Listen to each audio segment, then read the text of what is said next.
Welcome, guys, to Financial Management. We are starting today Scope and Objectives of Financial Management, Chapter 1.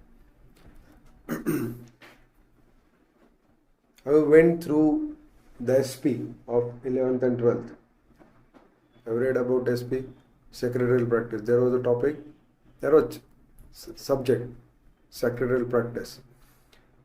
अगर आपने उसको अच्छे से पढ़ा होता तो ये जो पहले 2 चैप्टर्स है आपके फाइनेंशियल मैनेजमेंट के, वो हर एक चीज़ उसमें दी है, इंक्लूडिंग एडीआर, जीडीआर, एवरीथिंग. अगर आपने पढ़ा होता तो 11th और 12th के सिलेबस में आपको वो चीज़ें दी जा चुकी है. Need of finance, requirement of finance, finance किस चीज़ के लिए चाहिए, फाइनेंस का मतलब क्या है, कॉरपोरेट फाइनेंस किस तरीके से उठाते हैं बाजार से, मतलब शेयर्स इशू करेंगे, डिबेंचर्स इशू करेंगे, प्रेफरेंस शेयर्स इशू करेंगे, अलग अलग टाइप के डिबेंचर्स, अलग अलग टाइप के प्रेफरेंस शेयर्स, अलग अलग टाइप के equity shares, as well as they can go and take loan from the bank. Soft loan भी ले सकते, लॉन्ग टर्म लोन भी ले सकते, प्रोजेक्ट फाइनेंस ले सकते, वेंचर कैपिटल असिस्टेंस ले सकते. ये बहुत सारी चीज़ें हम लोगों को 12th में सिखाई गई है in the subject secretarial practice. ठीक है, अगर आपने मैथ्स लिया होगा तो आपको एसपी नहीं होगा, आई एग्री, बट सिलेबस अच्छा था वो भी. वो जो पहले 2 अपन चैप्टर सीखने वाले, उसमें 2 ही चीज़ें सीखनी की अपने को. फर्स्ट ऑफ ऑल इसका नाम ही है scope and objective of financial management. What are the scope and what are the objective, ये चीज़ जानना जरूरी है. ये 2 चैप्टर बहुत इंपॉर्टेंट है, क्योंकि ऑब्जेक्टिव क्वेश्चंस के लिए या अदर किसी भी चीज़ के लिए एटलीस्ट 8 मार्क के लिए या 10 मार्क के लिए आपको ये टॉपिक पे से क्वेश्चंस आएंगे. आपको 50 मार्क्स का सिलेबस है एफएम का, उसमें से 8 से 10 मार्क अगर पूछे गए तो इसमें से आएंगे. It's very straight and simple, बहुत आसान चीज़ है, बहुत आसान टॉपिक है. जो पहला टॉपिक है importantly, that is scope and objective of financial management, ये बहुत ही आसान है. सेकेंड चैप्टर में अपने को टाइप ऑफ फाइनेंस दिया है, सोर्सेस ऑफ फाइनेंस दिया है कि अपन किस किस सोर्स से फाइनेंस उठा सकते हैं. इतना ही अपने को समझने का है. ये 2 चैप्टर दिखने में बड़े हैं, बट लॉजिकली स्पीकिंग ये बहुत कॉमन है, ये समझने में भी आसान है, डिफिकल्ट कुछ भी नहीं है. सो वो एंगल से अपन सीखना चालू करते हैं. You can go to your module now. यहाँ पे after studying this chapter you would be able to understand what learning outcomes, ये पहले डिस्कस करेंगे. Meaning, importance and scope of financial management as an in an entity. सबसे क्या बेटा meaning क्या है उसका, पक्का क्या बेटा meaning, just a moment, change the pen. Meaning, importance and scope of financial management. Meaning क्या है फाइनेंशियल मैनेजमेंट का, what is the meaning, don't you have that, why?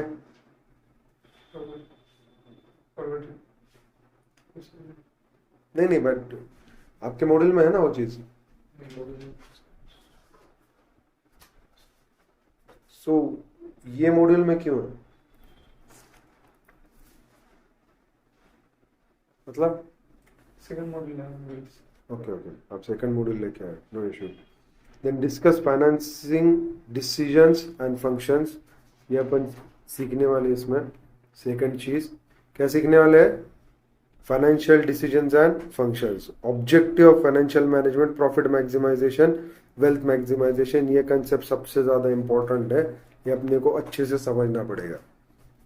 उसके बाद share holder value with maximizing approach, मतलब anybody start the business with the view to earn profit. Naturally हर एक company जो start होती है that is with the view to earn maximum profits, but profit maximize करने के साथ wealth maximisation भी जरूरी है. ये कंसेप्ट यहाँ पे अपन सीखेंगे. नॉर्मल थ्योरेटिकल एस्पेक्ट वाली कंसेप्ट है, लेकिन बहुत ज़्यादा इंपॉर्टेंट है. वेल्थ मैक्सिमाइजेशन का बेनिफिट स्टेबिलिटी ग्रो करने के लिए होता है, इसमें डिफरेंशिएशन भी दिया है अपने को, वो हर एक चीज अपन सीखेंगे. Now examine the roll on functions of finance executive, मतलब फाइनेंस एग्जीक्यूटिव जो भी है बंदा, उसका काम क्या है। देखो अगर फाइनेंशियल मैनेजर है, आप प्रोडक्शन कंपनी चला रहे हो, अपन एक बहुत नॉर्मल चीज ले लेते, फाइनेंस की जरूरत क्या है, क्यों है, अपन एक कंसेप्ट, प्रैक्टिकली कंसेप्ट डिस्कस कर लेते। आप एक मैन्युफैक्चरिंग कंपनी चला रहे हो, छोटे लेवल पे चला रहे हो, आप भी रूरल बैकग्राउंड से आते हो, तो योर शो आपने मेरे को दिखाया था कि वहां पे ट्रॉलीज बनाता है बंदा, क्या बेटा उसको ट्रॉलीज बनाने की है ट्रैक्टर की, तो उसकी को लिए उसको मटेरियल चाहिए, सबसे पहले मशीनरी चाहिए। तो मशीनरी सेटअप खड़ा करने के लिए, कंस्ट्रक्शन है, मशीनरी सेटअप है, उसको फिक्स कैपिटल चाहिए। Now that fix capital will be brought through own funding, shareholders money, equity shares, preference shares, and he can went for the bank to take loan. Loan की process आसान है, debenture विवेंचर थोड़ा आगे जाएंगे अपन, but अभी वो loan उठाएगा, वो उसका प्लांट चालू करेगा। प्लांट चालू करने के बाद उसको क्या जरूरत पड़ेगी, वर्किंग कैपिटल की। सो वो पैसे लेके आएगा अलग अलग सोर्सेस से, जो भी उसके पास अवेलेबल है, या उधार भी खरीद सकता है सामने वाले पार्टी से।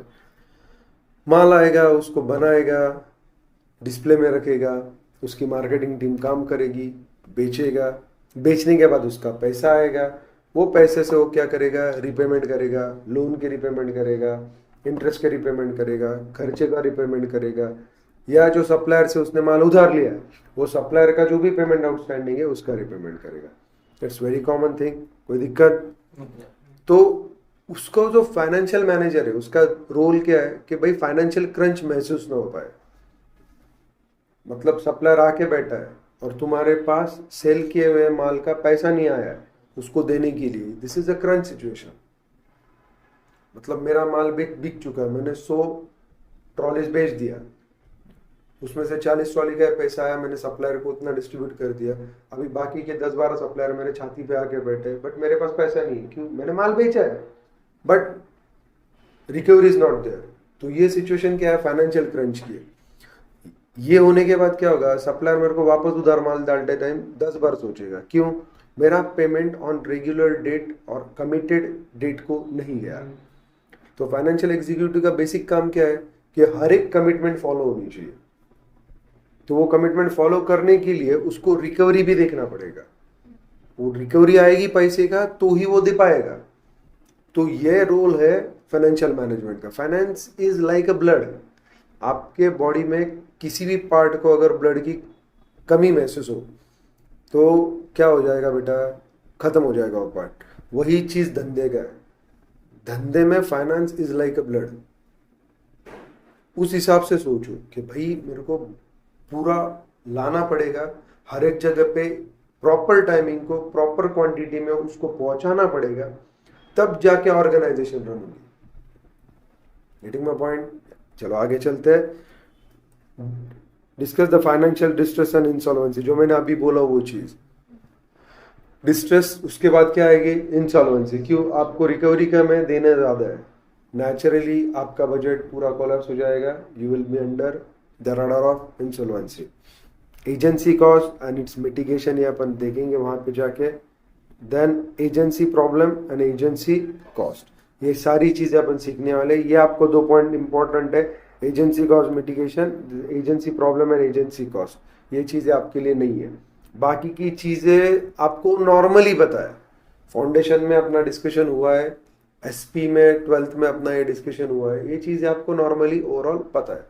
ये 2 चीजें आपके लिए क्या है, न्यू है, तो ये अपन ज्यादा डीप में सीखेंगे। और एक चीज बोला क्या मैंने आपको, profit maximization vis wealth maximisation, ये अपने को देखना पड़ेगा। चलो now will come to the second page. Financial management में दिया है scope and objective of financial management, उसमें ही एक चीज दिया है, main profit maximization vis wealth maximization, yes vice versa, वो चेक करेंगे अपन। Role and functions of chief finance officer, उसके बाद relationship of financial management with other disciplines of accounting, ये चीज अपन ने अकाउंटिंग में सीखा था। Relationship of financial accounting with other disciplines, ये फाउंडेशन में अपन सीखा था, यहाँ पे अपने को सीखने का relationship of financial management with other disciplines of accounting. देखो बेटा, अकाउंटिंग के बिना कॉस्ट नहीं निकलती, फाइनेंस का स्टेटस अपडेट नहीं होता, अपने रिपोर्ट जनरेट नहीं होते, मैनेजमेंट रिपोर्ट। नेचुरली अपने को बेस तो सब चीज के लिए कौन सा है, अकाउंटिंग का ही है। उसके साथ और कौन से स्ट्रीम्स है जो फाइनेंस में अपने को समझने पड़ेंगे, ये चीज वहां पे दिया है। Now introduction, stage 1, stage 2, stage 3, stage 4। We would like to explain financial management by giving very simple scenario for the purpose of starting any new business or venture. An entrepreneur or entrepreneur goes through the following stages of decision making। जो अपन ने बात किया, उसने trolley बनाना चालू किया था, उसको चालू करने का है, तो he will have to first acquire the land or lease out the land। दो ऑप्शन है उसके बाद, एक तो परचेस और लीज, उसके बाद कंस्ट्रक्शन, उसके बाद मशीनरी उसको प्रोक्यूर करना पड़ेगा, मशीन को इंस्टॉल करना पड़ेगा, ट्रायल रन करना पड़ेगा, ट्रायल रन के बाद उसका आउटपुट उसको वेरीफाई करना पड़ेगा, क्वालिटी चेकिंग के बाद अगर उसको लगता है कि मार्केट है, वो उस हिसाब से डेवलपमेंट करनी पड़ेगी कि अगर मार्केट उसके प्रोडक्ट को नहीं रहा, क्वालिटी में अगर मार खा रहा होगा तो उसको क्वालिटी क्या करनी पड़ेगी, वापस इंप्रूव करना पड़ेगा, और उसके बाद वो बंदा क्या कर पाएगा, सेल कर पाएगा। तो ये सारी चीजें जो है वही चीज यहाँ पे दिया है। First stage, decide which asset, premises, machinery, equipment etcetera to buy. खत्म, पहली स्टेज तो यही आने वाली। Second, determine what is total investment since asset cost money required for buying the assets. सही बात है ना, उसको कॉस्ट निकालना पड़ेगा फिक्स कैपिटल की। Then apart from buying asset, the entrepreneur would also need to determine how much cash he would need to run daily operation. How much cash he would need to run the daily operation. That is payment for raw material, salaries and wages. This is called as working capital requirement. पहले दो जगह पे अपन ने fix capital के बारे में सोचा, फिर रनिंग कॉस्ट के बारे में सोचा। Then fourth stage, the next stage is to decide what all sources does the entrepreneur need to tap to finance the total investment. Total investment means fixed capital as well as working capital, means asset and working capital। यहाँ पे वही focus किया है। The sources could be, मैंने बोला था क्या क्या सोर्सेस रह सकते हैं, share capital including his own fund, yes, or borrowing from bank or investment from financial institution। मतलब फाइनेंस कंपनी से भी पैसा उठा सकता है, लाइक दिस। कोई दिक्कत? चलो आगे चलते, will go to the third page. While deciding how much to take from each source, the entrepreneur would keep in mind the cost of capital for each source, that is interest and dividend। एक चीज समझो, पहले आपको बता देता हूं so that उसके बारे में आपको बाद में सोचने की जरूरत नहीं पड़ेगी। हम लोगों के पास दो सोर्सेस आप पकड़ के चलते हैं, एक इक्विटी कैपिटल है और दूसरा है लोन है। यस गाइस, अगर मुझे 12% पर एनम से लोन मिलता है, कितना? 12%। उसका जो इंटरेस्ट है वो कहां पे जाएगा? P&L में जाएगा। श्योर, पक्का बेटा, P&L में वो इंटरेस्ट जाएगा, मतलब मेरा 30% का जो टैक्स का लायबिलिटी है उसको खर्चा करके बेनिफिट मिलेगा मेरे को, तो मेरी नेट कॉस्ट क्या होगी? It is less than 30%। मतलब even though I am paying 12% to the bank, वो मेरे को कहां पे मिल रहा? खर्चे में मिल रहा। वो अगर मेरे को खर्चे में मिल रहा तो नेचुरली उसका जो इंटरेस्ट पे करने वाला हूं मैं, टैक्स भरने वाला हूं उसके ऊपर 3.6%, ये बेनिफिट मुझे मिलेगा। मतलब मेरी नेट कॉस्ट क्या होगी? 8.4%। समझा कि नहीं समझा? नहीं। चलो, आपने बैंक से कर्जा लिया 1 करोड़ का, 12% से आप इंटरेस्ट कितना पे कर रहे हो? 12 लाख। वो 12 लाख किधर जाएगा? आपके इनकम में से डिडक्ट होगा। श्योर, आप इनकम, फाइनल इनकम के ऊपर 30% से टैक्स पे कर रहे हो। अभी बैंक को आपने कितना रुपया दिया? 1 करोड़ यूज करने के लिए 12 लाख रुपया। कंपैरिजन समझो, वो 12 लाख में से आपने खर्चे में लिया, इसके लिए उसके ऊपर का 30 तक का जो टैक्स भरना था वो भरना पड़ेगा कि अपने को नहीं पड़ेगा।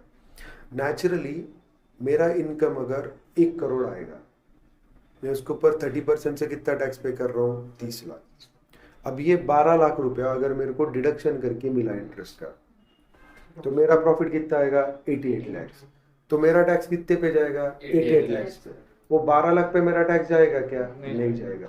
तो 12 लाख पे अगर मेरे को टैक्स भरना पड़ता था तो कितना भरना पड़ता था? 30% से 3,60,000, मतलब 3.6% स्ट्रेट अवे। 12% से मेरे को बैंक का इंटरेस्ट पे करना है। क्या करने का है? बैंक इंटरेस्ट पे करना है। लेकिन उसके ऊपर टैक्स बेनिफिट कितना हो रहा मेरा? 3.6 पक्का? मतलब मेरा नेट कॉस्ट कितना आ रहा? 8.4%। समझा गया? हाँ, ये आती है डेट कॉस्ट। क्या आती है? Debt cost. मेरे को ये हर एक चीज सोचना पड़ेगा। अभी मैं इक्विटी शेयर कैपिटल उठा रहा हूं 1 करोड़। कितना? मेरे को उनको भी पैसे देने पड़ेंगे, डिविडेंड देना पड़ेगा। चलो मैंने 12% से डिविडेंड दिया, बैंक को 12% से दिया ना, इनको भी मैंने कितने परसेंट से दिया? 12% से। सो मेरी डिविडेंड कॉस्ट क्या होगी बेटा? डिविडेंड कितना पे किया मैंने? 12 लाख, क्योंकि 1 करोड़ का मेरा कैपिटल था। सो मैंने कितना पे किया बेटा? 12 लाख। लेकिन गाइज एक चीज समझो, ये जो मैं 12 लाख पे कर रहा हूं, दैट इज आफ्टर टैक्स।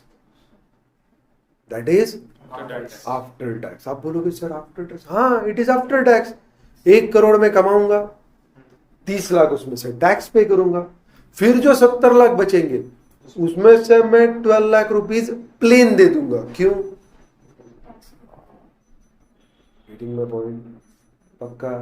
तो इसका मतलब क्या? इसके ऊपर टैक्स बेनिफिट मिलेगा क्या? नहीं। इसको क्या बेटा? No tax benefit. पक्का? समझा? Sure?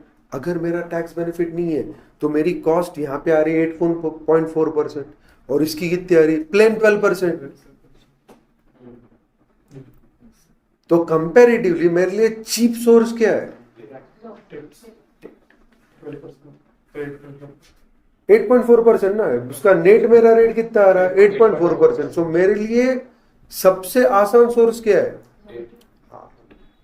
As per the cost, loan fund rather than equity fund. But लफड़ा समझो, लोन फंड के पैसे मेरे को प्रिंसिपल भी रिपेमेंट करना है। मुझे जो भी मैंने इक्विटी उठाया है वो मुझे रिपेमेंट करना है क्या? नहीं, मुद्दल वापस नहीं देने का है। वहां पे मेरे को मुद्दल भी वापस देने का है। एक चीज समझो, ठीक है? बेनिफिशियल क्या है मेरे लिए आज की तारीख में? Rate wise debt fund. But अगर प्रिंसिपल के हिसाब से सोचो तो ये भाई मेरे बाप का पैसा है, ये मेरे को शेयर होल्डर को वापस नहीं देने का है। अगर मेरा धंधे में लॉस भी हुआ तो भी मेरे को वापस नहीं देने का है। इंटरेस्ट मेरे को झक मार के भरना ही पड़ेगा। आई विल हैव टू पे। बैंक मुझे माफ नहीं करने वाली। लेकिन शेयर कैपिटल मेरे को वापस देने का नहीं है। मैं 1 साल डिविडेंड नहीं भी दिया कि कंपनी लॉस में, तो भी चलेगा।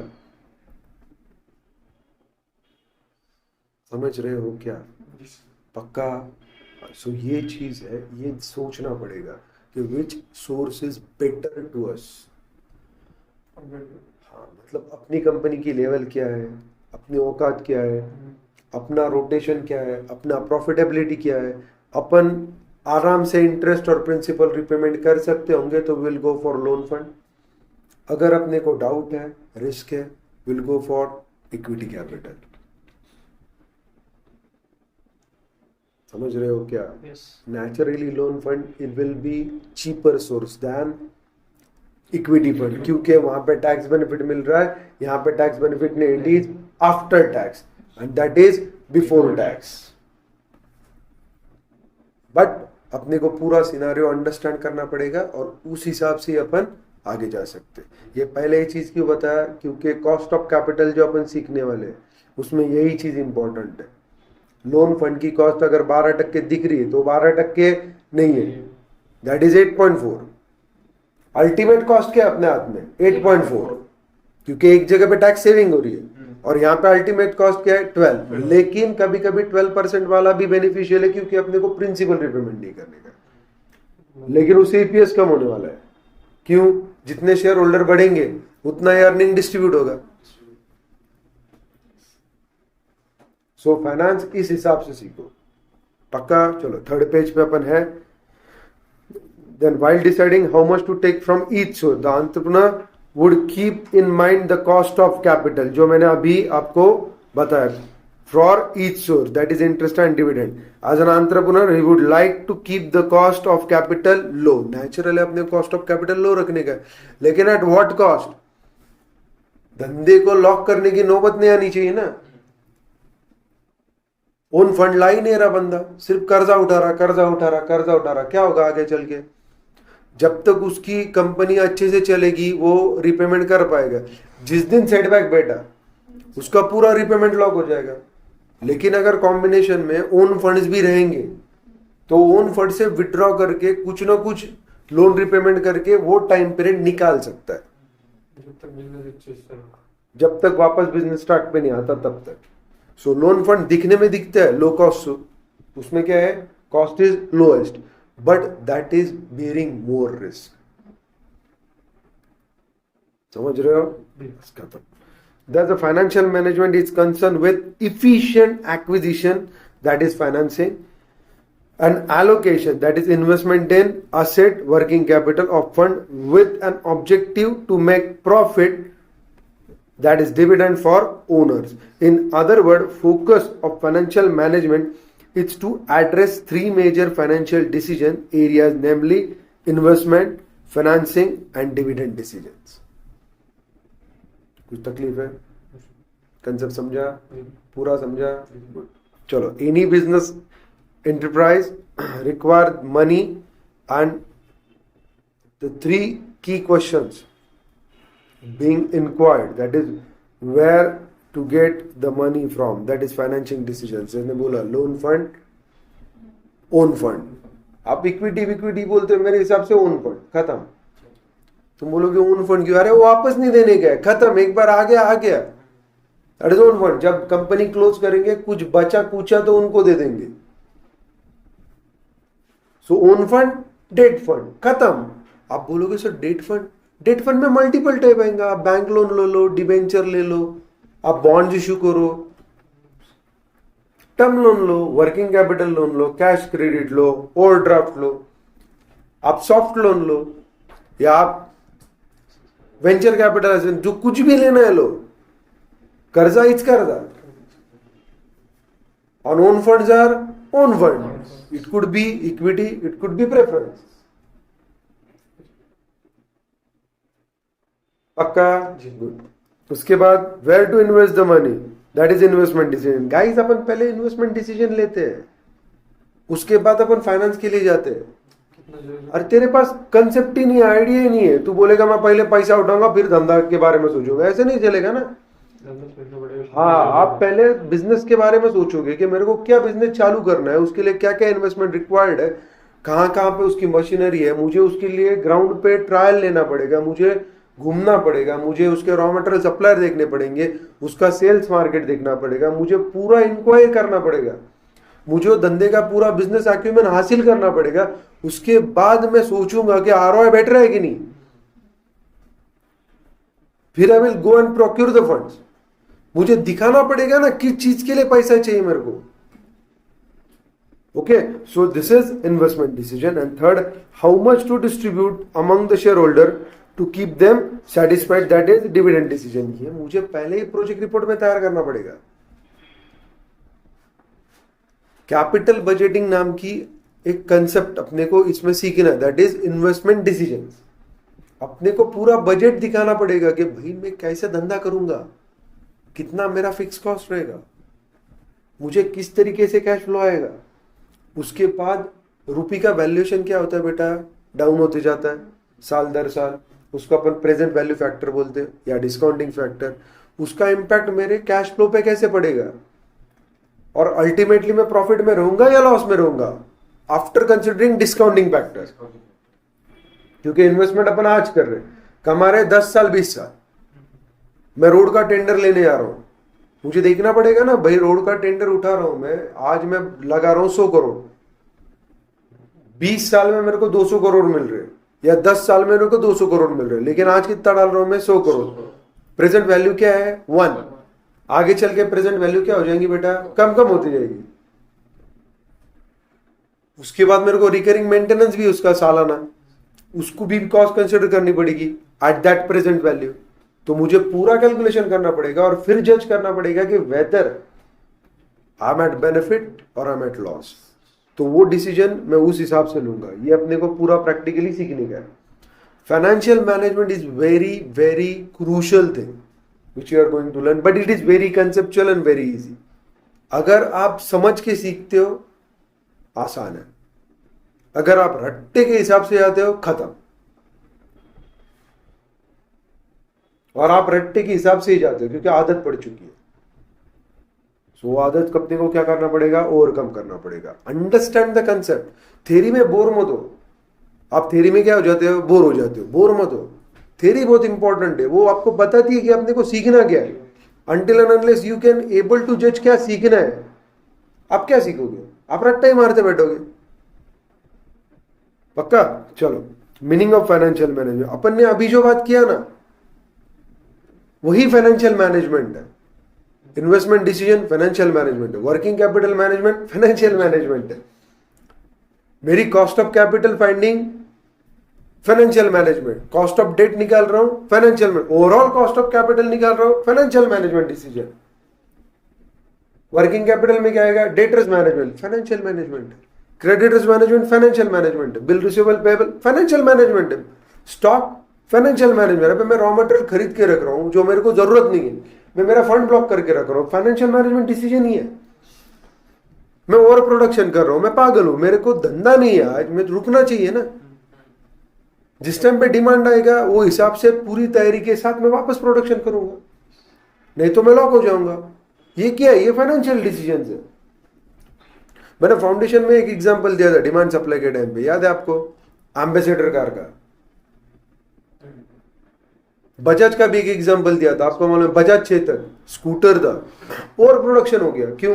आज डिमांड है, हीरो होंडा आ गई, सिटी 100 SS आ गई, खत्म हो गया मार्केट, स्प्लेंडर आ गई, बस भाई वो प्रोडक्शन करते ही जा रहे। देखो ना, डिमांड नहीं है। अगर डिमांड नहीं है, अपन प्रोडक्शन कर रहे तो अपना वर्किंग कैपिटल क्या होते जाएगा? ब्लॉक होते जाएगा। तो ये ऑल क्या है? These are all strategical decision making. It comes under financial decision making. धंधा चाहिए इसलिए उधार बेच रहे। अरे उधार बेच रहे लेकिन उधारी वसूल नहीं हो रही, अपनी पॉलिसी गलत हो रही है, अपना कैपिटल ब्लॉक हो रहा है। अपन भी कहीं से उधार लेके आ रहे हैं, अपन भी कहीं से कर्जा उठा रहे हैं, अपने को उसका इंटरेस्ट बियर करने का है। प्रॉफिटेबिलिटी के हिसाब से अगर इंटरेस्ट का बर्डन बढ़ गया तो मेरा फाइनेंशियल डिसीजन डिसिप्लिन क्या हो जाएगा? खत्म हो जाएगा। ये हर एक चीज अपने को फाइनेंशियल मैनेजमेंट में सीखना है। यही दिया है मीनिंग में, उसमें कुछ अलग नहीं। आप बोलोगे सर आप तो अलग बोल रहे हो इसमें, अरे लैंग्वेज का मैटर है, कंसेप्ट तो वही है। तुम तुम्हारे लैंग्वेज में भी लिख सकते हो ना, लेकिन पहले कंसेप्ट समझो। पक्का? चलो पढ़ते अभी। Financial management is the management activity which is concern with planning and controlling of the firms financial resources. यही बोल रहा ना मैं। In other words, it is concerned with acquiring, financing, managing asset to accomplish the overall goal of the business enterprise. समझ लगा? पक्का समझा? Mainly to maximize the shareholders' wealth. Wealth could be of profit, could be asset revaluation, could be आपकी asset की value बढ़ रही है, आपकी कंपनी की वर्थ बढ़ रही है, आपका शेयर का वैल्यूएशन बढ़ रहा है, आप बेचने गुडविल बढ़ रहा है ना, उसी की वजह से वो बढ़ रहा है। आप इस तरीके से नहीं कमा रहे हो, डिविडेंड चलो मैं कम दे रहा हूं, लेकिन आपकी शेयर की ग्रोथ तो हो रही है, प्राइस बढ़ रही है, तो आप मार्केट में जाके बेचोगे तो आपको डेफिनेटली, आपने 1 रुपया लगाया, 100 रुपया लगाया, आपको 400 मिल रहे, 800 मिल रहे, इसका मतलब क्या? आपकी वेल्थ तो बढ़ रही है। पक्का?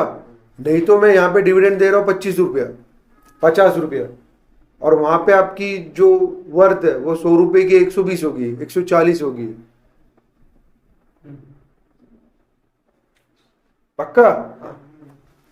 In today's world, where positive cash flow is more important than book profit, financial management can also be defined as planning for the future of a business enterprise to ensure positive cash flow.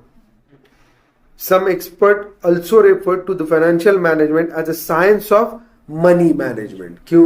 Money का inflow भी है, outflow भी है, और अपने को कभी भी जेब में पैसा पड़ा रहना चाहिए, पॉजिटिव कैश इनफ्लो अपने पास चाहिए। वो हिसाब से अपने को क्या करना पड़ेगा? प्लानिंग करना पड़ेगा। उसके बाद it can be defined as, देखो यहाँ पे डेफिनेशन दी है, financial management comprises of forecasting, planning, organizing, directing, coordinating and controlling of all activities relating to acquisition and application of the financial resources of an undertaking in keeping with its financial objective. जो अपन ने पूरा discuss किया ना, raw material ले रहे हो, बना रहे हो, बेच रहे हो, प्लांट डाल रहे हो, प्लांट के एक्टिविटीज मॉनिटर कर रहे हो, आपके पास दो ऑप्शन रहेंगे, एक लीजिंग ऑप्शन भी रहेगा प्लांट के लिए, एक बाइंग ऑप्शन भी रहेगा। उसमें से कौन सा ऑप्शन बेटर है, ये अपने को प्रैक्टिकल प्रॉब्लम में सीखना है। वो वही व्यू पॉइंट दिमाग में रख के सीखना है कि भाई पॉजिटिव कैश इनफ्लो किस तरीके से होगा। मेरा planning, forecasting, planning, organising, directing, coordinating, controlling of all the activities where the finance is related. मेरे को हर एक एक्टिविटी क्या करनी पड़ेगी? मर्ज करनी पड़ेगी, कंपाइल करनी पड़ेगी। कहां से क्या क्या आ रहा है, कहां पे क्या क्या जाने वाला है, या मेरे को देना पड़ने वाला है, वो हिसाब से मेरे को रिकवरी भी सोचना पड़ेगा, ताकि the show must go on, उसको ब्रेक ना लगे। खत्म? चलो आगे। Another very elaborate definition given by Philip Pettus is financial management is concerned with the managerial decisions that result in the acquisition and financing of short-term and long-term credit for the firm. खत्म। यही बात कर रहे हैं आप, यही बात कर रहे हैं। Short term, long term credit किस तरीके से रूट आउट होगा, वही चीज का जो भी प्लानिंग है, एक्विजिशन, वो चीज क्या है बेटा? Financial management. As such, it deals with the situations that require selection of specific asset or combination of asset. Naturally, एक asset रहेगा या combination रहेगा. The selection of specific problem size and growth of an enterprise. The analysis of this decision is based on expected inflows and outflows of fund and their effect on managerial objectives. ना अपन ने दो aspect देखा। क्या aspect देखे बेटा? Procurement of fund, utilisation of fund. जो मैंने बताया भाई, फंड आ कहां से रहा और उसका यूटिलाइजेशन कैसे हो रहा। अपने को यूटिलाइजेशन ज्यादा है और प्रोक्योरमेंट अगर कम रही तो अपने को फाइनेंशियल क्रंच फेस करना पड़ेगा। क्यों? आप अगर ओवर प्रोडक्शन कर रहे हो, मतलब आपका पैसा क्या हो रहा है? ब्लॉक हो रहा है। आपका प्रोक्योरमेंट ऑफ फंड, बेच के भी प्रोक्योरमेंट होने वाला है ना, पैसा आने वाला है। अगर आप बेच ही नहीं पा रहे हो, उसका मतलब क्या है? आप लॉक होते जाओगे दिन ब दिन। आप कितना उठाओगे वर्किंग कैपिटल लोन, या स्टॉक के ऊपर आप लोन उठा रहे हो, कब तक उठाओगे? उसको बेचना पड़ेगा ना। Ultimately realization of profit and capital blocked in that stock, it is more important to route out the funds. So आपको दो चीजों पे ध्यान रखना है फाइनेंशियल मैनेजमेंट। पहला प्रोक्योरमेंट ऑफ फंड और दूसरा यूटिलाइजेशन ऑफ फंड। कोई दिक्कत? कंफर्म? पूरी कंसेप्ट क्लियर हो रही है? Now procurement of fund. पहले अपन डिस्कस करेंगे प्रोक्योरमेंट ऑफ फंड। तो कहां से फंड उठाएंगे अपन? जो अभी बोला, एक तो खुद का फंड। सबसे पहले जेब में से पैसा लाना पड़ेगा ना। बैंकर तेरे को क्यों लोन देगा? तू तेरे जेब से कुछ नहीं डाल रही और मैं बैंकर को बोल रही है तू मेरे को 100 करोड़ फंडिंग कर, कैसे चलेगा? बैंकर बोलेगा बेटा 100 करोड़ का प्रोजेक्ट है ना, चल 25 करोड़ तेरे लगा, 75 करोड़ की फंडिंग में देता। और 75 करोड़ में भी बैंकर क्या डिमांड करेगा? सिक्योरिटी। क्या डिमांड करेगा? सिक्योरिटी। क्यों? बिना सिक्योरिटी के तेरे को 75 करोड़ का फंडिंग दूंगा तो उसको तो घर पे जाना पड़ेगा अगर रिकवरी नहीं हुई तो विल सी कि मेरे पास कुछ ना कुछ अलग एसेट भी रहना चाहिए to recover the funds by selling that asset in case of insolvency या डेट अगर तुम्हारा एनपी में चले जाता है तो उसके पास कुछ ना कुछ असेट चाहिए, तो क्या मांगेगा? कोलैटरल, सिक्योरिटी मांगेगा। सो पहला ओनर फंड, डिबेंचर्स भी दिया है, बॉन्ड्स भी दिया है। उसके बाद commercial bank, short medium long term fund, natural है loan fund, angel financing and venture capital. ये दो चीजें आपके लिए नहीं है, एंजल फाइनेंसिंग और वेंचर कैपिटल, ये अपन डिटेल में सीखेंगे। ये बाकी के आपको हो चुके हैं। आपको ओनर फंड का पूरा मालूमात है, आपको डिबेंचर बॉन्ड्स का भी पूरा मालूमात है। आप बोलोगे सर कैसे? अरे आपने प्रॉब्लम सॉल्व किया है फाउंडेशन में, बॉन्ड्स वैल्यूएशन निकाला ना आपने, उसका इंटरेस्ट निकाला, तो वो आपको मालूम है कंसेप्ट। उसके बाद कमर्शियल बैंक के लोन आपको मालूम ही है, short term, long term, working capital loan, OD loan, और जो भी रहेगा डिटेल में अपन सीखेंगे। बिल डिस्काउंटिंग है, बहुत सारी चीजें अलग अलग है ना फाइनेंस की, वो अपन देखेंगे। एंजल फाइनेंसिंग, वेंचर कैपिटल अपन डिटेल में सीखने वाले अंदर जाके। चलो नेक्स्ट पेज पे चलते हैं। In the global competitive scenario, it is not enough to depend on the available ways of raising finance, but resource mobilization has to be undertaken through innovative ways of financial product, which may meet the needs of investors. We are constantly seeing new and creative sources of fund which are helping the modern business to grow faster. For example, trading in carbon credit is turning out to be another source of funding. क्या बोला? Trading of carbon credit is also turning out to be another source of funding. Now funds procured from different sources have different characteristics in terms of risk, cost and control. मैं पहले ही बोला था, cost कम रहेगी loan की, लेकिन उसकी risk क्या रहेगी बेटा? ज्यादा रहेगी। तो अगर आप इन कंट्रोल लेवल पे उसको मैनेज कर सकते हो तो ही आप लोन फंड्स रेज करते जाओ, नहीं तो एक दिन आएगा कि आप उसके बोझ तले दब जाओगे, खत्म हो जाओगे।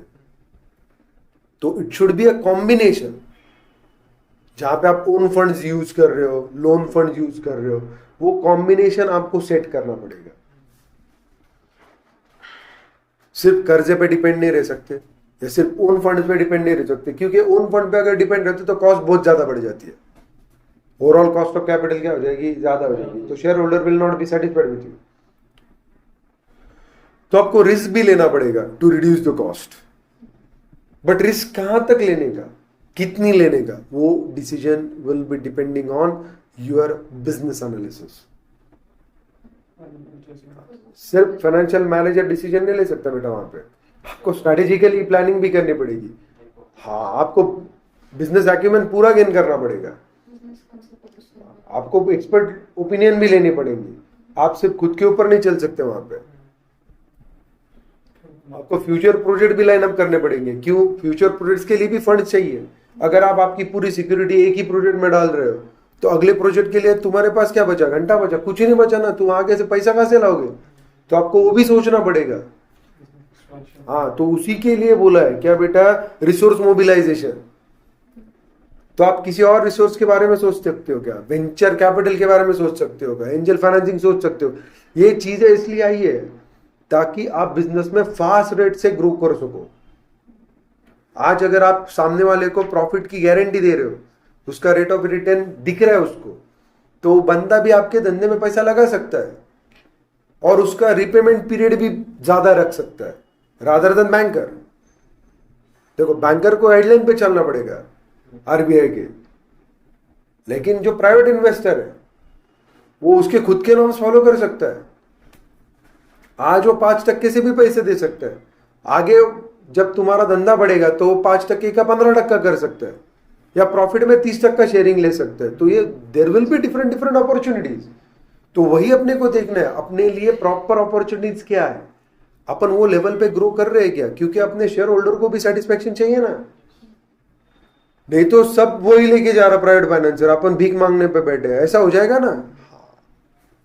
तो वो हिसाब से अपने को हर एक चीज का प्रोज एंड कॉन्स देख के मैनेजरियल डिसीजन मेकिंग करना पड़ेगा, और वो हिसाब से अपने को डिसीजन लेना पड़ेगा प्रोक्योरमेंट ऑफ फंड्स के बारे में। श्योर, चलो आगे चलते हैं.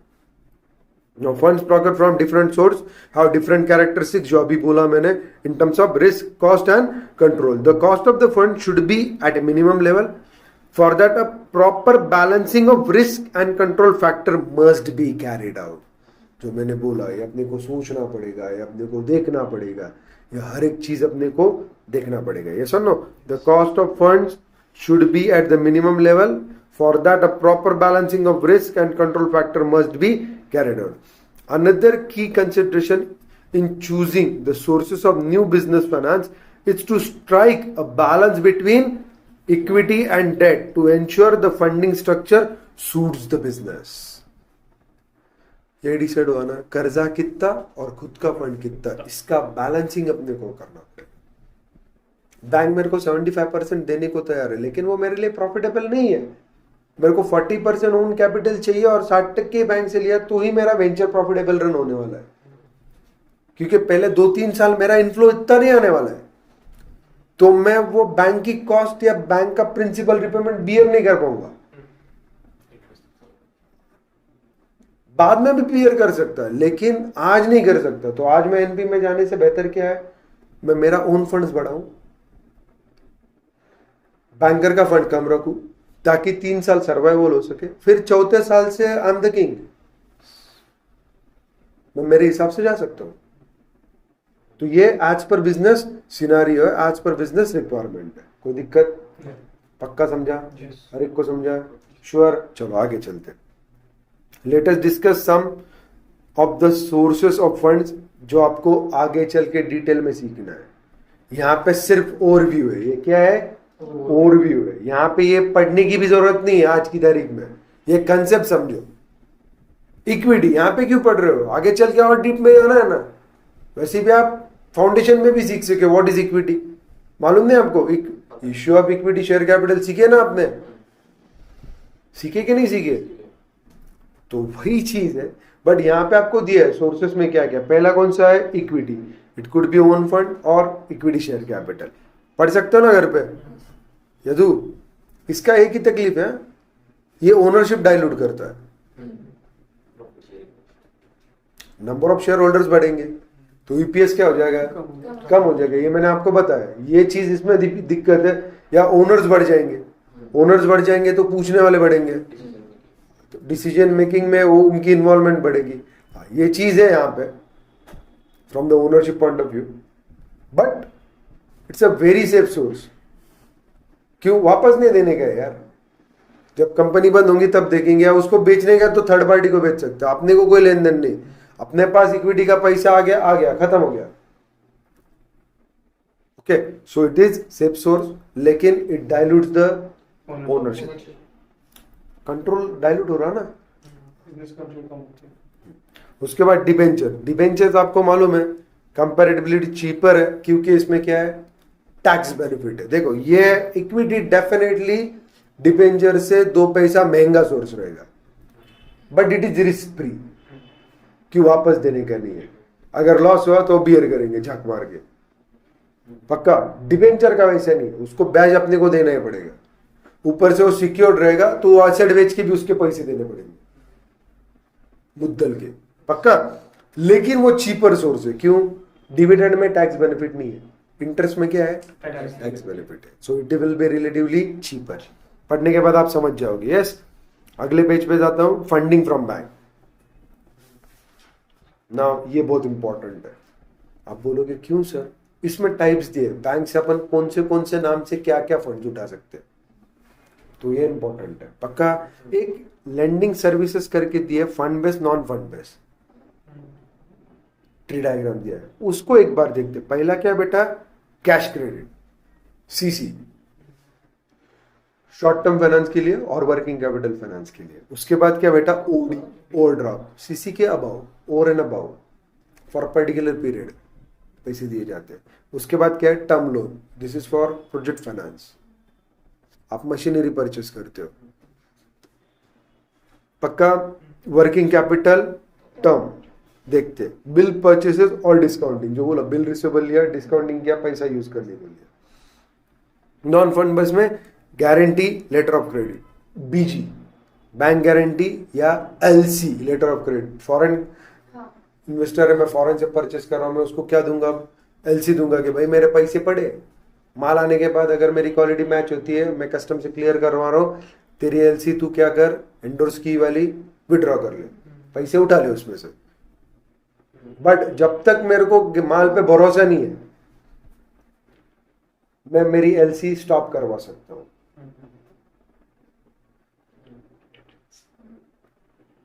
डिटेल में सीखने वाले चैप्टर 2 में, इसी फाइनेंशियल मैनेजमेंट के चैप्टर 2 में ये और डिटेल है।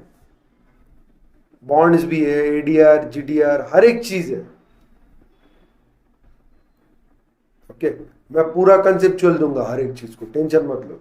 मतलब एक बार समझे तो जिंदगी भर समझे। तुम्हारे लैंग्वेज में लिखो पेपर को, कोई रट्टा मारने की जरूरत नहीं है।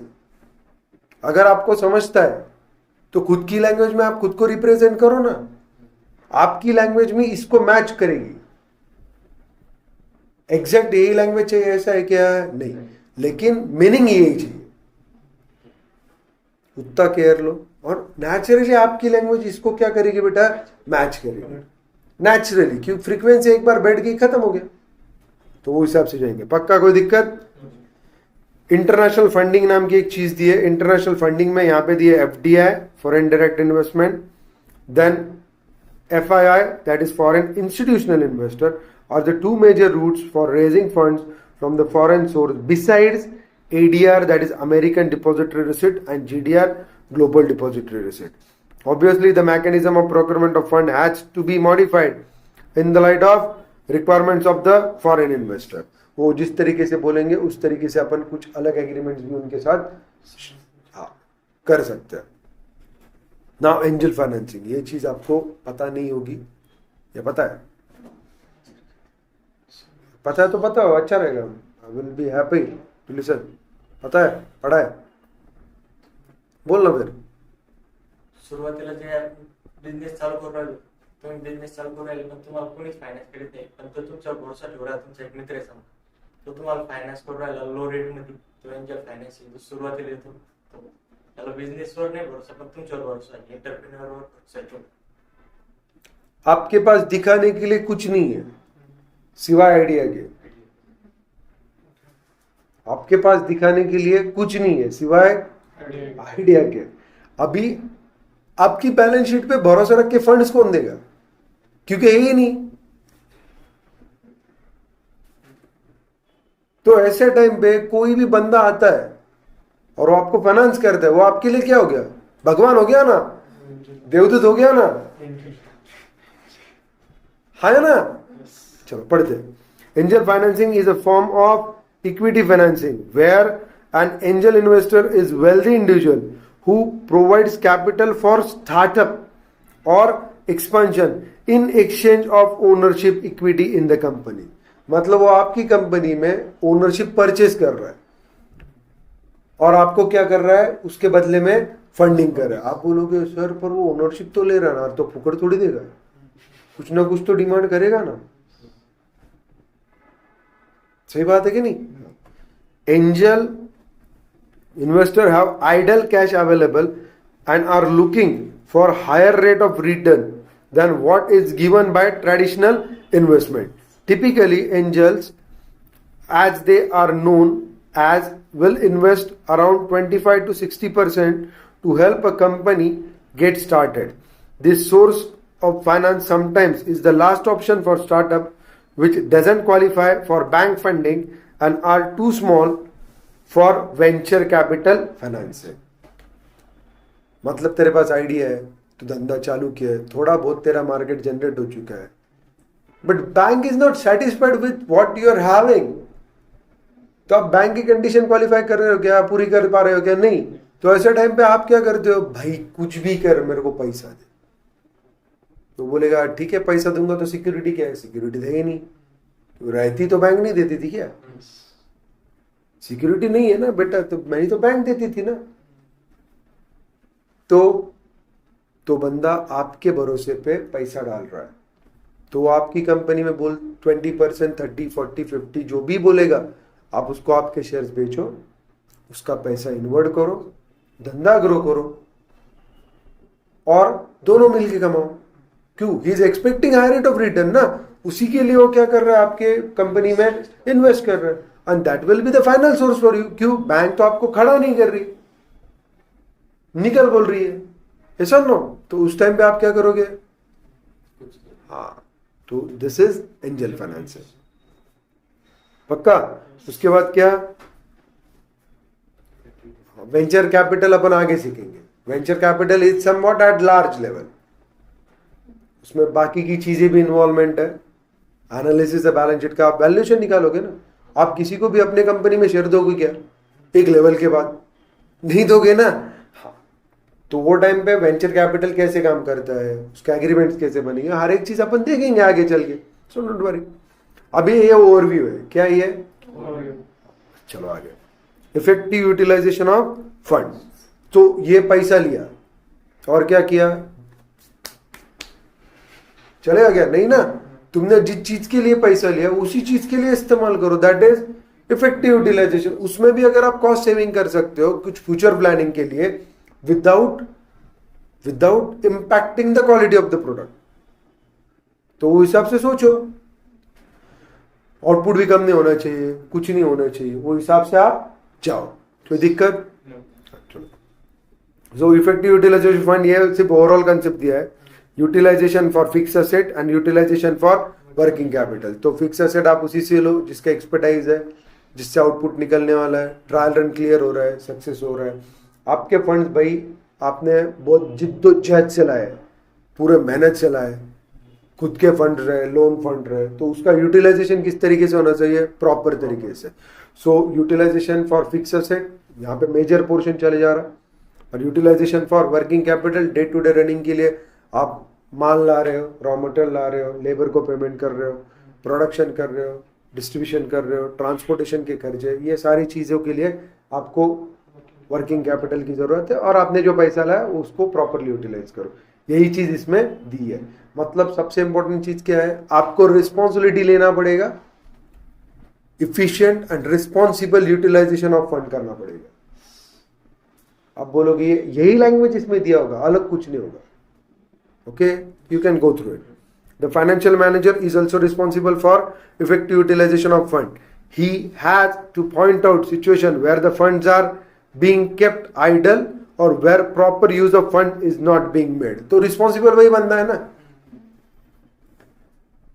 कंपनी का नुकसान हो रहा तो जिम्मेदारी किसकी है? उसकी है।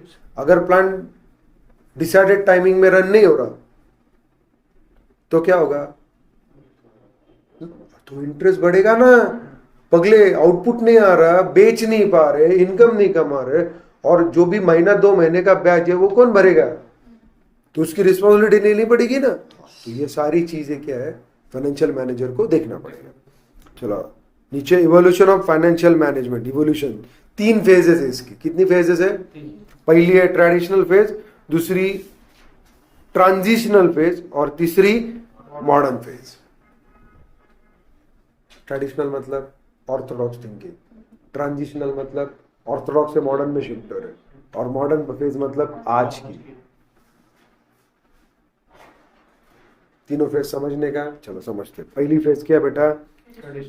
Traditional phase. देखो, financial management evolve gradually over past 50 years. The evolution of financial management is divided into 3 phases.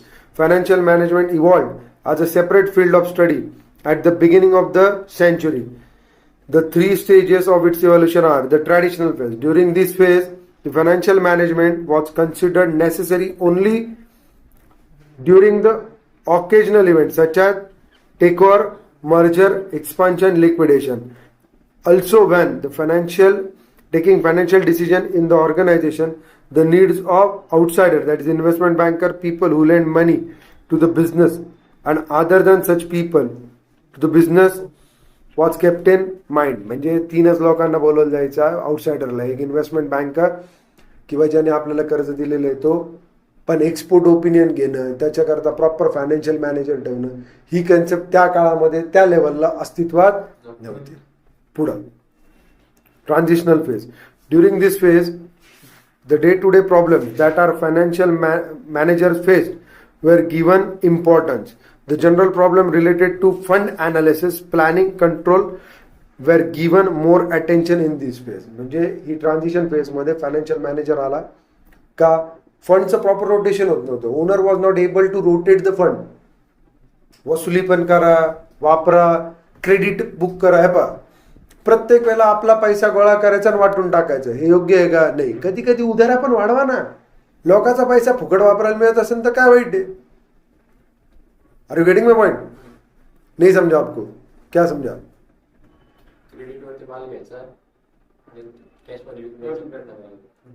Great.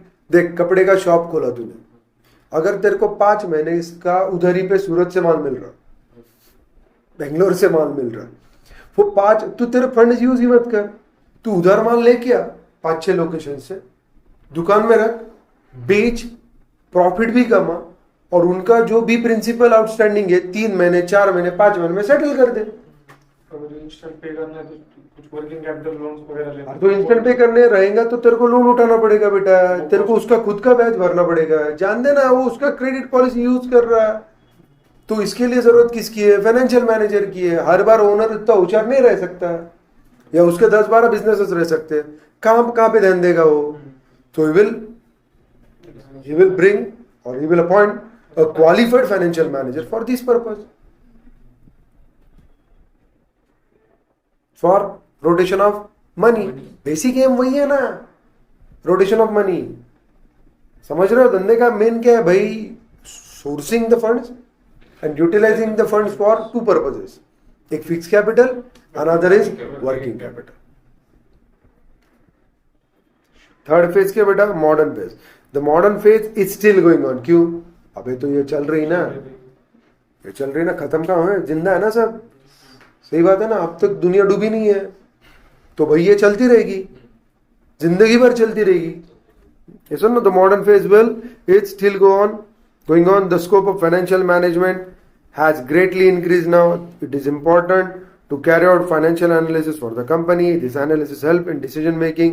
During this phase, many theories have been developed regarding efficient markets, capital budgeting, option pricing, valuation model, and also in several other important fields in the financial management.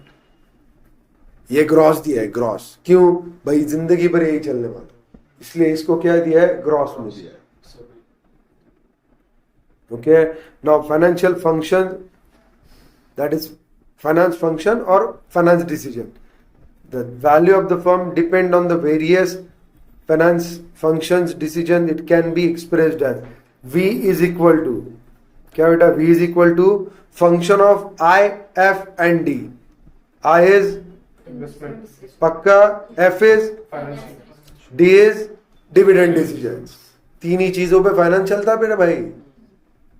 3 ही चीजों पे. पहला investment decision, मेरे को धंधा क्या करने का है, धंधे के लिए मेरे की फिक्स कैपिटल की रिक्वायरमेंट क्या है, वर्किंग कैपिटल की रिक्वायरमेंट क्या है, ये डिसाइड करना पड़ेगा. ये सुनो. उसके बाद पैसा लाना पड़ेगा. एक तो घर से लाना पड़ेगा, एक तो घर से लाना पड़ेगा ओन फंड या इक्विटी फंडिंग या डेट फंडिंग या एंजल फंडिंग, जो भी रहेगा भाई लेके आ. पहले डिसाइड कर धंधा क्या करने का. तुमने इकोनॉमिक में देखा होगा, what to produce, central economic problem देखा है ना. What to produce, how to produce, 2 चीज आ गए. फॉर होम टू प्रोड्यूस, ये डिसाइड करो. And what steps are followed for future development and growth. ये चीज दिया था ना.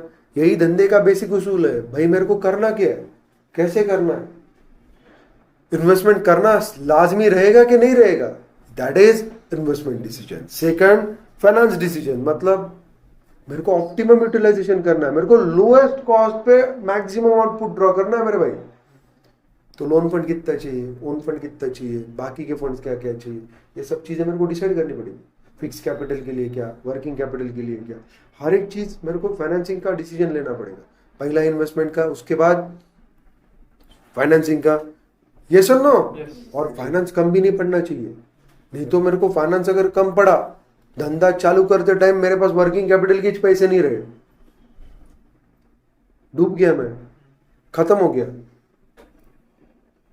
कि मैं धंधा नहीं कर पाऊंगा, खड़ा तो करूंगा, धंधा चला नहीं पाऊंगा।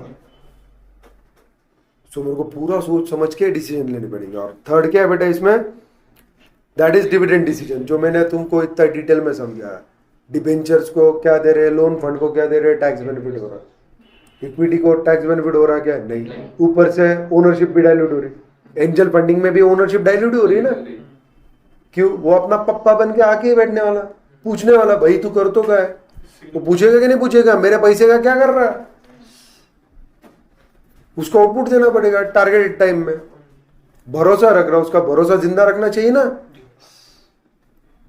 तो ये चीजें पढ़ सकते हो ना घर पे, पक्का। शॉर्ट टर्म फाइनेंस डिसीजंस भी एक चीज है, that is working capital management. Yes, now importance of financial management करके दिया है। इंपॉर्टेंस ऑफ फाइनेंशियल मैनेजमेंट अपन ने अभी तक जो भी डिस्कस किया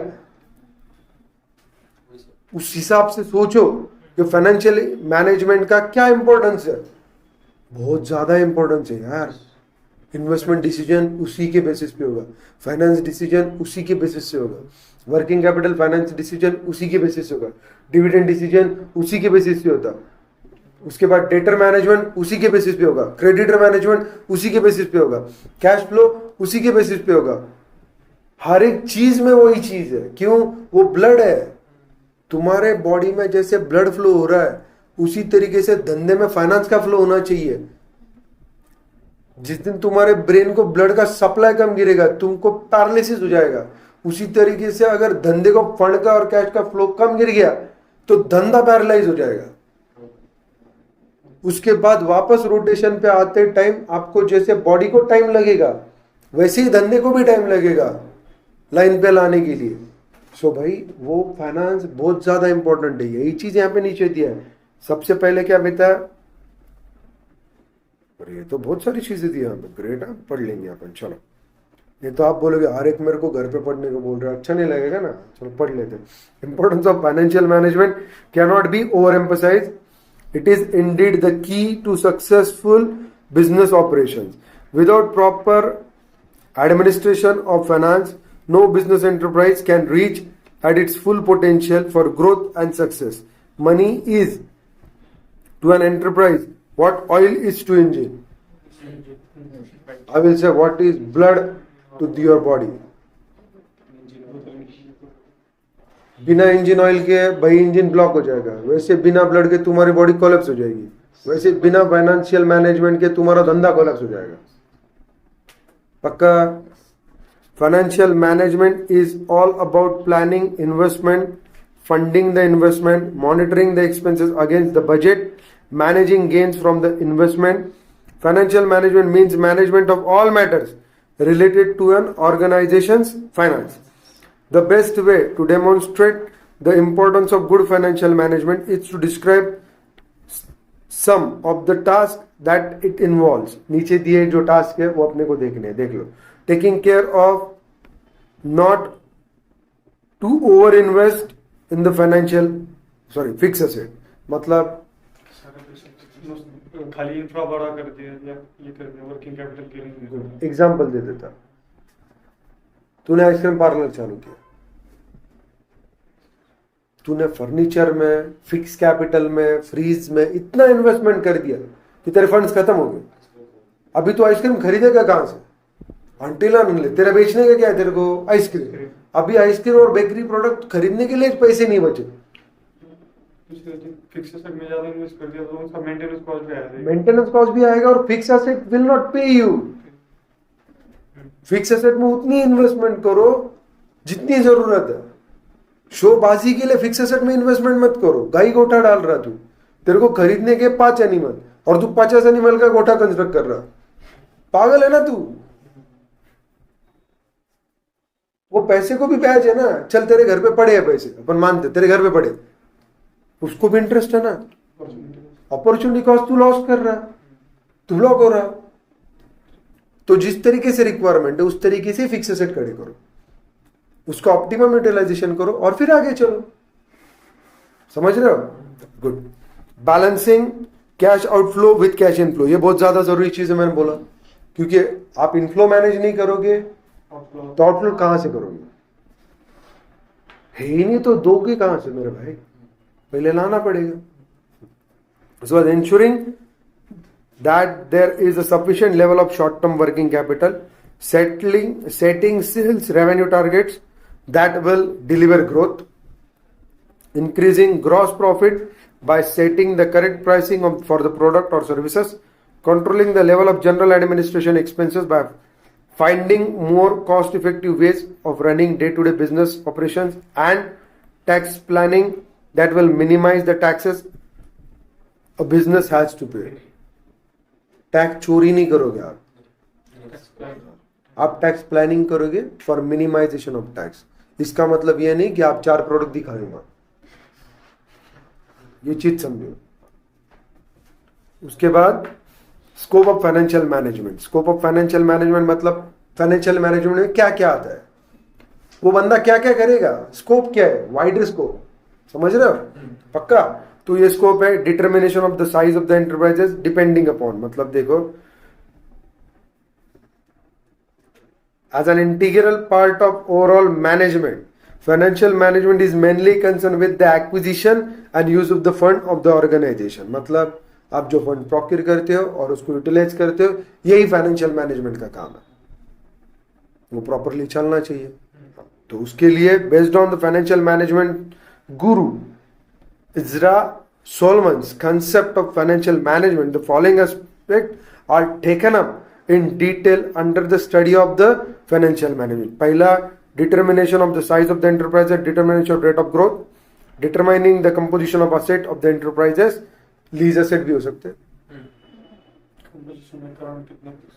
परचेज भी हो सकते हैं, हाई परचेज भी हो सकते हैं, मल्टीपल थिंग्स. उसके बाद determining the mix of enterprise financing that is consideration of the level of debt to equity. मैं बोला ना 40% इक्विटी में ही मेरे को पॉसिबल है. क्यों? इनिशियली मेरे रेवेन्यूज कम है, तो मैं डेट का पोर्शन ज्यादा नहीं बढ़ा सकता, तो मेरे को पहले इक्विटी का पोर्शन बढ़ाना पड़ेगा. उसके बाद अगर मेरी कैपेसिटी बढ़ती है, मेरा इनफ्लो बढ़ता है, वो हिसाब से मैं फिर मेरा वापस डेट इक्विटी स्ट्रक्चर चेंज कर सकता हूँ. तो वो चीज देखना पड़ेगा. Then analysis, planning and control of the financial affairs of the enterprise. Role of the financial controller. ठीक है, ये कंसेप्ट अपन पढ़ते.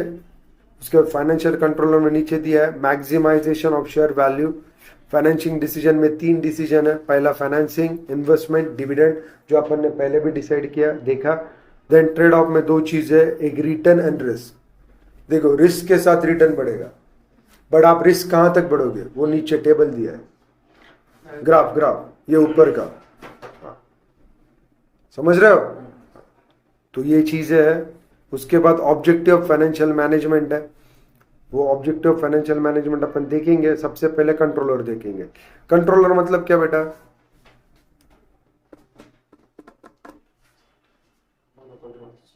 नहीं ये कंसेप्ट खत्म करते ना 2 मिनट में. कंट्रोलर क्या है? इंडिकेटर्स. कंट्रोलर्स मतलब वो काउंटर चेक रख रहे हैं कि आप सही जा रहे हो या गलत जा रहे हो. गलत जा रहे हो तो आपको वार्न कर रहे हो, आपको वापस सीधे रास्ते पे ला रहे हैं. आपके पप्पा आपको कंट्रोल करते कि नहीं? अरे करते कि नहीं? या आप अपने पप्पा को कंट्रोल करते हो? डिपेंड. ओके, कुछ भी हो सकता है, लाइफ है. करंट सिचुएशन में इट्स पॉसिबल आप भी कंट्रोल कर सकते हो या वो भी. यस मतलब क्या? अरे आप उनका बिहेवियर देखोगे ना, या वो आपका बिहेवियर देखोगे. उनको अगर आप लगता है कि आपका बिहेवियर गलत दिशा में जा रहा है तो आपको बताएंगे ना. तो इंडिकेटर्स है ना, वो कुछ ना कुछ तो पॉलिसी सेट करेंगे. बट बच्चे ने ये इस तरीके से बिहेव किया तो बच्चा भिखार चोट है, 3rd क्लास है, उसको समझाओ, उसको अच्छे लाइन पे लाओ. तो ये इंडिकेटर्स है, उसमें बहुत अलग चीज कुछ नहीं. ऑडिट में भी वही चीज है. ऑडिट में क्या करते अपन, हाँ कंट्रोल सेट करते. कंट्रोल सेट करते मतलब क्या आप जो एंट्री कर रहे हो वो किससे वेरीफाई करवाई है, या आप अपने दिल से एंट्री कर रहे हो, वो सही है गलत है, उसको काउंटर चेकिंग पॉइंट है कि नहीं है. वैसे ही indicator. Role of financial controller एक बार पढ़ लेते. कंसेप्ट दिया मैंने पहले, उसके बाद अपन रीड करते.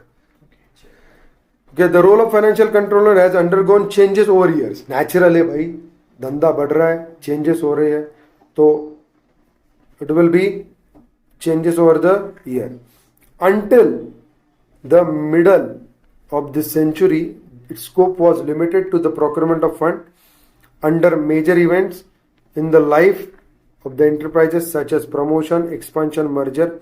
In the modern time, the role of financial control include, besides procurement of fund, three different kinds of decision, as well as namely investment, financing and dividend. All the three types of decisions would be dealt in detail during the course of this chapter. आगे चल के अपन उसको detail में देखेंगे. 3 decision मैंने बोला ना. पहले फक्त प्रोक्योरमेंट, सब पहले क्या चलता था, प्रोक्योरमेंट के लिए, डिस्ट्रीब्यूशन के लिए कंट्रोलर्स थे. आज वो सिर्फ चीज के लिए नहीं. आज कौन सा बेटा, इन्वेस्टमेंट, फाइनेंसिंग एंड डिविडेंड, तीनों चीजों के लिए क्या बेटा, कंट्रोलर सेट हो चुके हैं. वही चीज नीचे दिया है. ये सर नो ग्राफिकल रिप्रेजेंटेशन में ओवरऑल दिया है आपको. Financial controller, maximization of share value, financial decision 3 type के है. एक financing decision, investment, then dividend decision. उसमें इन्वेस्टमेंट में 2 चीजें है. क्या बेटा, ये तीनों डिसीजन लेते टाइम अपने को रिस्क और रिवार्ड मतलब रिटर्न्स, दोनों चीजें अपने को क्या करना पड़ेगा, देखना पड़ेगा, बैलेंस करना पड़ेगा. अभी अगली जो कंसेप्ट है, objective of financial management, time pass concept है, profit maximisation, wealth and value maximization, जो अपने को डीप में सीखना है अपन अगले लेक्चर को सीखेंगे. ओके, चलो, thank you, bye, see you.